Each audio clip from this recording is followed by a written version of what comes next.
দর্শক আসসালামু আলাইকুম। এই যে কাঁচা আমের জুস বানাইলাম, ওই গ্রেট করে নিয়েছি। এই রস দিলাম, লবণ পরিমাণ মতো দিব, এই চিনি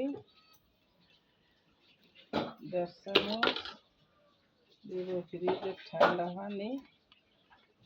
এই দারুণ মজা, ঠান্ডা ঠান্ডা খাবেন এই গরমে, অনেক সুন্দর। দেখতে থাকুন।